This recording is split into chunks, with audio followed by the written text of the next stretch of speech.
Halo Bola Becus, kali ini podcast Angkringan Becus kembali lagi untuk menjawab rasa penasaran para pengusaha UMKM seputar penentuan harga ekspor. Bola Becus bingung nggak sih kalau baru pertama dapat bayar dari luar negeri terus diminta harga terbaik? Kira-kira gimana ya penentuan harga ekspornya?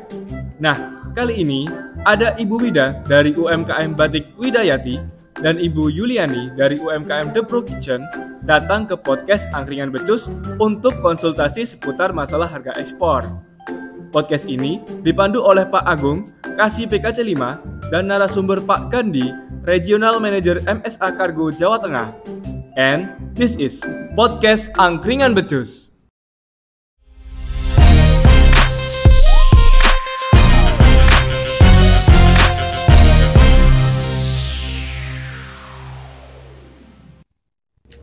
Hai Bala Becus semuanya. Kali ini kita punya acara lagi di Angkringan Becus, ya, kombinasi dengan podcast. Kali ini, Bala Becus semua ya, kita mau bincang-bincang terkait dengan apa itu dan bagaimana menentukan harga ekspor. Sekarang nih ada Pak Gandhi dari MSA Kargo.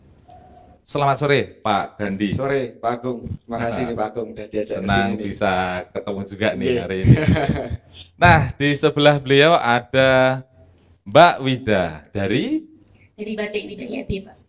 Batik Widayati Di Karangasem, Solo. Karangasem Solo, Surakarta guys. Surakarta. Aha. Sebelah saya ada Mbak Yuliani, pengusaha kuliner. Produknya The Pro Kitchen ada donat dan bekatul egg ekrol, oke. Oke. Nah, ini nih bincang-bincang kali ini hasil dari sosialisasi yang pernah kita lakukan. Nah, sekarang inilah kita ketemu nih. Mbak Wida ini mau ikut pameran. Beliau bingung nih, kalau ada yang mau beli, dihargain berapa nih produk saya. Begitu juga dengan Mbak Yuli, walaupun belum ikut pameran ya. Ya, belum. Nah, cuman sudah terbayang nih mau ekspor. Beliau sangat optimis mau ekspor. Oke, kita mulai bincang-bincang kita pada hari ini. Mulai dari Bu Wida. Ya.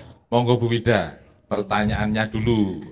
Saya mau tanya Mas, ini kan kalau di pameran TI itu nanti saya sih pengennya biar gampang jawab kan bikin list tuh. Iya. Bikin list kalau harga ini berapa. Itulah itu yang saya bingung komponennya tuh apa aja gitu. Terus biaya kalau ekspor itu kalau ngirim itu macamnya apa aja. Yang kemarin tuh sempat ada yang tanya-tanya tuh saya bingung jawabnya. Oke. Ya. Terima kasih Bu Widya pertanyaannya. Jadi gini, saya jelaskan dulu istilah Incoterm. Jadi Incoterm itu international commercial terms atau istilah-istilah yang digunakan untuk perdagangan internasional, Bu. Yang pertama itu export. Export itu si eksportir ini hanya Eksportir saya. ya berarti Ibu Ya. nanti hanya menyediakan barang itu di pabriknya Ibu Iya. atau di tempatnya Ibu sendiri. Jadi semua mulai dari pengambilan, pengapalan, insuran itu semua nanti yang akan menghandle pihak si pembeli atau bayar. Jadi istilahnya Ini kayak bakulan biasa gitu. betul. Jadi nanti kan nggak tinggal jual 100.000 katakanlah. Ya. Wes, tapi kamu ngambil sendiri di tempatku kan seperti itu. Itu yang pertama. Kemudian yang kedua itu ada namanya FOB Pak Agung. FOB. FOB. Ya, free on board. Free on board itu sendiri jadi tanggung jawab si penjual ini sampai di atas kapal, Bu. Oke. Nah, jadi komponen apa yang akan mempengaruhi harga yang Ibu akan sampaikan ke pembeli itu mulai dari tracking, kemudian dari custom clearance-nya. Apa itu Mas custom clearance, Mas? Custom clearance ini proses setelah custom documentation. Jadi dokumentasi ini seperti PEB, ada PEB, persetujuan ekspor barang. Kemudian setelah itu ada proses fiat muat. Ya, clearance barangnya ini yang sudah selesai custom clearance sama dokumentasinya. Penanganannya, di bea cukainya, di bea cukainya, di kepabeannya. Oh, itu dari kami. Betul. Oke. Itu harus sudah selesai. Setelah itu tanggung jawab dari barang tersebut setelah berada di atas kapal sudah menjadi tanggung jawab dari pihak si pembeli. Baik. Jadi komponennya seperti itu. Kalau di istilah di forwardingnya nanti local handlingnya itu yang nanganin adalah pihak dari eksportir. Seperti itu, mulai dari izinnya ekspor, kemudian dari pembuatan dokumentasi, customer tadi lah. Inilah ketika si eksportir ini tidak bisa mengurus sendiri, ada jasa namanya freight forwarder. Ya. Seperti itu. Gitu ya. Enggak, meminta tolong freight forwarder untuk menguruskan. Oh, oke. Jadi kayak semacam Jadi MSA ini semacam ya, forwardernya.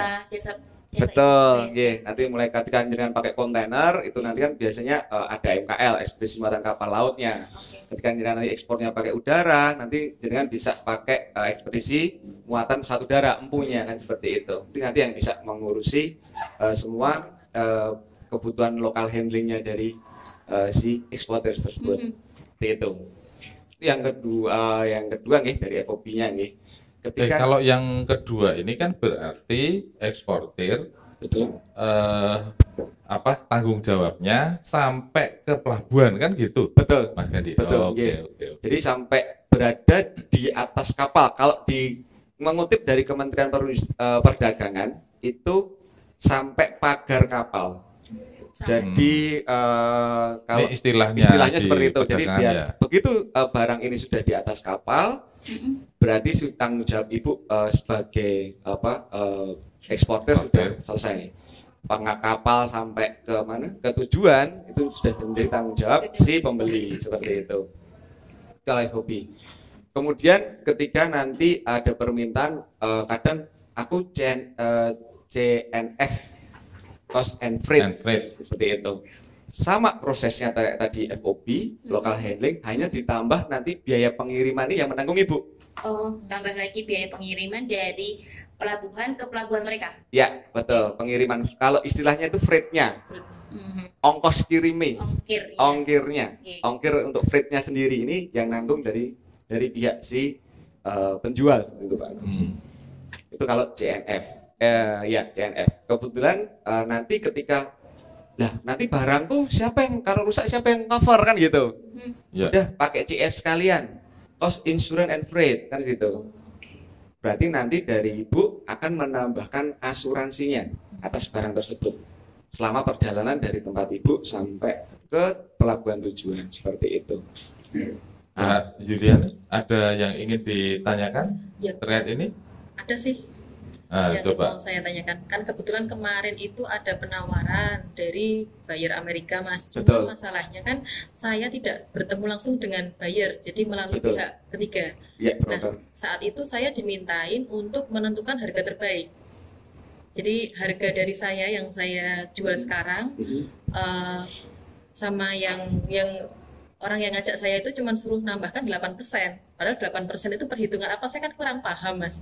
Oke. Seperti itu. Mungkin bisa dijelaskan biar nantinya saya menentukan harga itu kan nggak terlalu tinggi, karena saya juga mikirnya nanti produk saya ini jika dijual terlalu tinggi apakah nanti di sana laku atau ada repeat order lagi. Tapi kalau terlalu rendah, saya juga mikirkan kos saya di sini, seperti itu. Ya mungkin titik amannya saya menentukan itu seperti apa.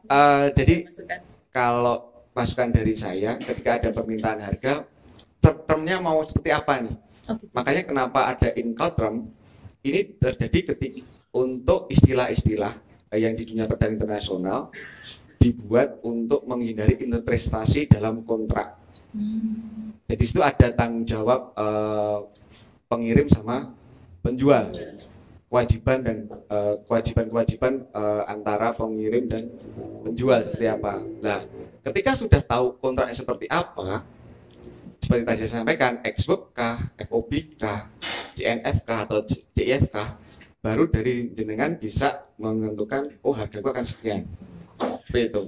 Nah, biasanya pengalaman kalau broker harga terbaik Ya. berarti hanya only barangnya saja Pak Agung. Barangmu piro sih regone kan gitu. Kalau cara apa bahasa Jawa nih gitu. Iya. Hargamu berapa toh barangmu ini? Nah, nanti kalau broker ini dia kan yang ngurus pengirimannya dari tempat jenengan sampai ke Tempat tujuan. tempat tujuan. Seperti itu biasanya seperti itu pengalaman saya. Jadi kalau expertnya broker- gitu. Kalau ke broker itu harga expert berarti ya? Betul, biasanya seperti itu harga expertnya yang diminta seperti itu biasanya. Karena saya juga sering dari beberapa UMKM yang meminta, Mas aku ora iso untuk rego, wong cuman diminta hanya harga barang berapa gitu Iya. kan. Iya, Sedangkan saya nggak tahu perdagangan istilah perdagangan internasional itu nggak tahu saya harus bagaimana. Iya. betul. Kan lah. Saya sampaikan kalau jenengan belum tahu ini direct buyer atau pakai broker kan seperti itu. Iya, betul. Ketika pakai broker, biasanya mereka hanya mentin harga barang yang terbaik dari tempatmu berapa gitu. Nah nanti dia akan mengkalkulasi sendiri dan sebagainya. Oh gitu. Gitu Ada sih. nggak sih mas persentase? Jadi dari rata-rata persentase misalkan nih mas, Iya. kalau harga pabrikku tuh 100.000. Oh Betul. kalau saya mau kasih harga FOB itu tambah berapa persen? Kalau saya mau, oh kalau penjual pakai CIF itu tambah berapa persen? Patokannya. Patokannya itu loh mas. Patokan persentase. Jadi kalau kita bikin pricing saya nak FOB segini, gini pengennya gitu mas. Agar memudahkan Iya, gitu mudah. kan. Iya. Iya. Kalkulasi kan Dodolannya itu. gitu. Iya. Coro Ah, bodone gitu. Cara bodohnya Iya. ya Pak. Iya, Oke. 8%-nya. Ini pengalaman dari beberapa UKM ya yang sharing gitu Iya. nih. Biasanya mereka mendapatkan sekitar 20 sampai 25% dari cost-nya. Jadi dari harga misalkan saya sudah plus keuntunganku tuh 100.000, Bu, ya. saya tambahkan 25.000-nya. 25.000 itu harga FOB atau harga apa? Siap. Harga FOB-nya. FOB. Betul. Kalau ke CEF, Biasanya kalau ke CF itu sekitar 30 sampai 35%. jadi ke CEF 35 apa? 30 sampai 35%. 35%. Export FOB. Yang ketiga apa mas? CNF. CNF sama CNF berapa persen? CNF itu sekitar sama Bu, 30 sampai 35%.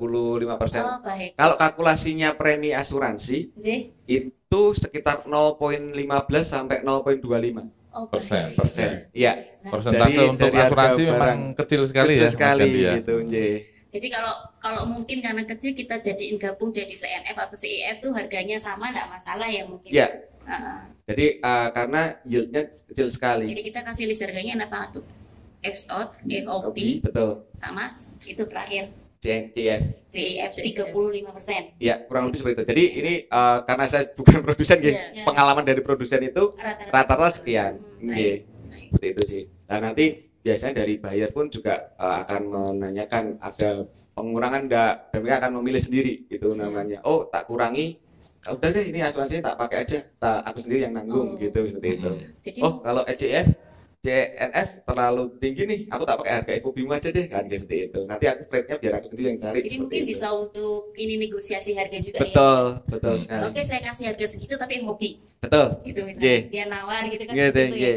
Oh, baik segitu FOB. FOB. Oh, dia minta harga 100.000 ya udah ambil di pabrik. Iya, Gitu ya? itu iya betul. Jadi buat bargaining Ah, power saya ini jadi jenengan. pinter nih, Pak. Aduh, Iya. terima kasih, Pak. Baru semenit udah pinter ini. Ya, aduh, makasih Pak. Langsung ekspor gitu. Langsung ekspor. Dan jangan khawatir nggih, ketika kita pengen ekspor jangan ragu karena dari pemerintah pun sangat support sekali. Oke. Apalagi dari bea cukai itu sangat helpful lah buat teman-teman yang baru belajar ekspor seperti itu.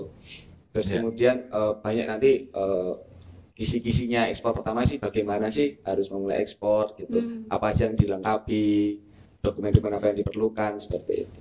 Kalau saran saya teman-teman pengusaha ini atau UMKM ini membuat izin ekspor sendiri, Oh, Entitas. entitas punya Ada entitas entitas sendiri. sendiri. Iya. itu Di maksudnya sini izinnya ke kantor mana gitu, Pak? mulai Dari awal dulu Ah, Mas. nggih. Mbak Wida sudah ada NPWP, Sambon Sambung. sudah punya NIB, sudah NIB-nya kayak BLI-nya sudah disesuaikan? Apa itu Pak?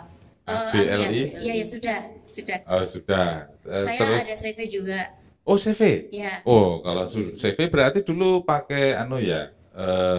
Oke, sudah CV ya. Berarti CV. sudah sangat layak. Nanti bisa kita lihat itu apa NIB-nya. Apakah Bu Widya itu sudah bisa melakukan ekspor sendiri. Jadi sistem yang ada di NIB itu nanti masuk ke INSW, terintegrasi ke INSW.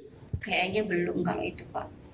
Belum. Nanti kita cek Sistemnya. kemudian. Ya, Oke. bisa dibantu Apa? cekin. Oh, oke. Bisa. Oke. Nanti teman-teman di sini bisa membantu Bu Mbak Widya. Oke. Cuman sebelum lanjut ini, Mbak Yuli mau nanya lagi nggak? Belum sih Pak. Belum ya? Jangan terpukau oleh pertanyaan aja nih. Ya, intimidasi. Nah, ini mungkin dari saya Mas Ganin. Nggih. Secara kasar, oke, secara umum, Ya.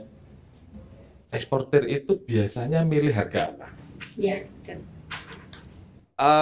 Eksportir, bukan eksportirnya Pak, buyernya memilih harga apa? Oh, rata-rata. Rata-rata, kebanyakan FOB. FOB. Ya, kebanyakan sih. Tapi ada yang nggak menentukan juga, mereka pengennya CIF. Nah, terus mengapa FOB, mengapa CIF? Jadi gini, ketika mereka memilih FOB, otomatis mereka bisa ada part di mana mereka bisa menegosiasi harga pengiriman. Karena kan si penjual nih, Bu Widya tidak bertanggung jawab atas biaya pengiriman. Iya, Kan? betul. Nah, dia akan menego sendiri dengan karir atau shipping line atau airline untuk apa? Pengirimannya. Untuk pengiriman biaya seperti apa gitu. Akan mungkin bagi mereka akan menghemat biaya gitu. Tapi mereka juga tidak punya kemampuan untuk menghandle barang dari tempatnya Bu Widya sampai ke pelabuhan ini. Oke, karena saya nggak punya kemampuan, maka saya pilih FOB-nya aja deh. Lokal handlingnya biar dikerjakan sama eksportir atau produsen seperti itu. Jadi mereka biasanya seperti itu. Karena ketika mereka harus akan repot lagi, dia harus pilih forwarder MKL-nya, part-partnya kan banyak. Dia ngambil sendiri part yang istilahnya lebih mereka bisa leluasa untuk melakukan negosiasi. Karena harga freight pengiriman kapal maupun laut ataupun udara bisa nego dengan agent yang ada di overseas di negara tujuan sana Pak Agung. Itu yang jadi concernnya mereka ketika mereka milih harga FOB. Nah, lokal handlingnya pasarkan sama si eksportir atau produsen, biar yang ngurusin dari lokal sini aja gitu. Itu sih. Kalau CIF mereka biasanya kalau saya bilang buyer ini mungkin kalau orang Jawa malas lah saya gitu ya. Tak pasrah pokok kamu semua aja. Saya kos-kosi semua, aku yang penting terima barang di negara tujuan gitu. Di pot negara tujuan seperti itu. Itu Pak Agung. Oke. Gimana Bu Wida? Bu Wida atau Mbak Wida, saya lupa terus manggilnya. Mbak aja ya. Masih ada yang ingin ditanyakan itu, kita Sedikit, masih Pak. punya Kalau waktu untuk- sedikit lagi. Bisa dibantu untuk penjualan retail Pak. Ini kan kebetulan saya kan ada fasilitas dari Kemenparekraf untuk Oke, bus ya. Ye, Jadi dan memang saya karena batik tulis saya Iya. penjualan retail. betul. Ada beberapa permintaan itu dari Dubai, dari kebetulan ada teman juga yang di kedutaan Jerman gitu. Iya. Batik tulis saat pengiriman itu saya bingung kemana. Kalau ngirim bagaimana caranya? Kalau ngirim yang retail yang cuma 1 kilo 2 kilo gitu loh. Oke, Yang nggak harus, yang itu ekspor bukan sih Pak Agung. ya. Lempar Bu. Sudah. Gitu Pak. Kalau retail itu Iya. bisa dengan bekerja sama dengan kurir ya, kurir Ya. internasional itu bisa Bu. Jadi mereka harganya kan bisa per kiloan, jadi kiloan katakanlah saya mau kirim sampel 1 kilo, kan mereka dari penjual pembeli pun juga akan lebih simpel ketika mereka menerimanya di kantornya mereka atau di pabriknya mereka langsung diterima. Oh, Ya, jadi mereka lebih baik saran saya pakai kurir internasional bisa juga pakai MSA, MSA juga ada istilahnya kerjasama dengan kurir internasional seperti itu. Itu kalau dari sisi saya sebagai warga negara ada kewajiban-kewajiban apa nggak untuk biaya cukai atau apa gitu Pak untuk kirim-kirim retail gini Pak? Pertanyaannya ke siapa nih? Pak Ke Agung. saya atau ke Mas Gadi nih? Ke saya ya. Nah, ini sekalian mensosialisasikan ya bahwa apabila ibu ngirim, kita sudah disampaikan bahwa bila mengirim itu bisa pakai kurir yang internasional gitu kan. Nah, ada satu jasa pengiriman di kita, kantor pos Indonesia ini ada di peraturan Direktur Jenderal Bea dan Cukai juga ya. Apabila ibu kirim lewat pos, kantor pos, itu ibu tidak diwajibkan untuk membuat PIB apabila barangnya kurang dari 100 kilo. Baik. Jadi ibu nggak usah bingung-bingung mau bagaimana ini. Silahkan boleh pilih mana saja yang Mbak Wida kehendaki. Nah silahkan dipilih. Gitu. Jadi mau retail, mau tontonan, itu bisa semua. Baik, Pak. Nanti bisa kita bicarakan lebih lanjut. Baik. Saya mau Oke. satu lagi boleh Pak? Boleh, 2 juga boleh. Cuma nanti yang dijawab cuma 1 saja. Iya. Ke MSA kan karena produk kuliner Solo ini kan banyak yang baru mulai Iya. pasar ekspor Betul, seperti punya betul. saya ini, dan kebetulan punya saya itu kan bekatul ekronya tuh rentan hancur Pak. Perishable ya. Itu apakah ada tips dari pengirimannya nanti kan kita kalau untuk kirim-kirim lokal kan cuma kasih bubble wrap, kasih dos sudah kirim gitu kan. Kalau untuk pengiriman luar negeri kan mengingat waktunya yang sangat lama, itu apakah ada biaya tambahan yang kita keluarkan untuk nantinya packingnya kita seperti apa yang lebih aman sampai tujuan nggak hancur gitu? Ada sih Bu. Jadi nanti kita punya standar packing ya. Iya. Standar packing sendiri. Tapi kalau untuk perishable, barang-barang yang mudah perish, mudah pecah atau mudah busuk dan sebagainya, kita biasanya akan mengikuti dari permintaan dari eksportir. Karena yang mengetahui karakter barangnya ini adalah eksportir. Iya. Contoh, ketika dia harus divakum, seperti apa nih? Oh gitu. Iya. Packing sebelum di packing dia harus divakum dulu Iya. biar nggak mudah busuk seperti itu. Contoh kalau makanan. Iya. Atau nanti dia harus pakai istilahnya aluminium foil supaya dia tidak terlalu tidak cepat membusuk karena udara-udara yang sekitar kan seperti itu. Ya itu nanti akan ada biaya tambahan sendiri untuk biaya packingnya. Gitu. Tapi dibantu pihak MSA. Bisa, tapi standar packingnya, keinginan packing seperti apa atas karakter barang itu yang bisa tahu adalah dari eksportir. Oh gitu. J. Untuk ini Mas nilainya itu sekitaran berapa persen? Ah, Nilai yang kita siapkan iya. Pengen detail banget ini. Betul. Itu biasanya sih 2-5% sih Bu, Oh, gitu. rata-rata iya. Iya. Gitu. Cuman kalau boleh saya nambahin kan, Iya. ini tadi kan yang dibicarakan packing atas produk Iya. yang Iya. sudah di packing. Betul. Tapi sebenarnya juga packingnya Mbak Yuli tadi Iya. atas produk barang ini J. juga harus disesuaikan dengan kebutuhan Iya. pembeli kan Betul. gitu. Ini expirednya kapan? Misalkan Iya, 6 bulan. 6 bulan. Iya. Kalau 6 bulan masih cocok lah ya guys. Iya. Ya, nanti soalnya pengiriman lewat laut itu berapa lama Mas? Rata-rata 1 bulan sampai 2 bulan sih, Nah, Pak. jangan-jangan Iya. sampai di tempat Sampai tujuan expired. masih expired kan Iya, gitu. Iya. Nah, kemudian terkait dengan kelembaban agar menjaga produknya tetap kelihatan fresh gitu kan. Banyak sekali kemasan-kemasan yang dibuat sedemikian rupa sehingga tetap awet. Ada yang memang di kemasannya ini lucu. Jadi kemasannya ini nanti bisa untuk memasak juga. Oh, Oh iya, yang kayak Iya, di iya. Korea kayak yang baru. Pemakaian langsung Nah, panas.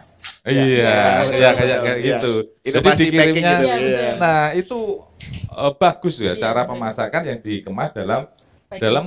packingnya itu Iya, sendiri iya. kan gitu. Jadi justru malah yang utama adalah packingnya atas produk itu. Ya, kedap suara, kedap suara, udara. kedap udara atau enggak, kedap cahaya dan seterusnya. Iya. Gitu, oke? Iya. Oke. Backroll, guys. Oke. Itu tadi sebentar tapi padat ya, langsung kena gitu. Iya, langsung Nanti dapat. kita lanjutkan di perbincangan kita Di yang part lebih 2. intensif. Di part 2 ya, Pak. Oke, di part 2 itu apa? 6 berarti. 4 tambah 2 6. Nah, oke nggih. Itu tadi guys, bola becus semua yang harus kita perhatikan ya terkait dengan produk kita, tapi yang utama tadi adalah bagaimana membentuk harga jual atau ekspor. Oke, bila bola becus sekalian ingin lebih tahu, silahkan bisa hubungi kami di 0896 444 50.000. Gitu ya, guys. Bola becus semua, terima kasih sudah mendengarkan kami. Terima kasih Mas Terima Gandhi, kasih, Pak Agung. Mbak Vida, Terima kasih. Mbak Yuli. Kapan-kapan kita ngobrol lagi ya. Terima kasih. Nah, itu tadi podcast Angkringan Becus terkait penentuan harga ekspor barang. Jangan lupa untuk terus update informasi melalui media sosial Bea Cukai Surakarta di bawah ini ya, Bola Becus. See you next time. Bye-bye.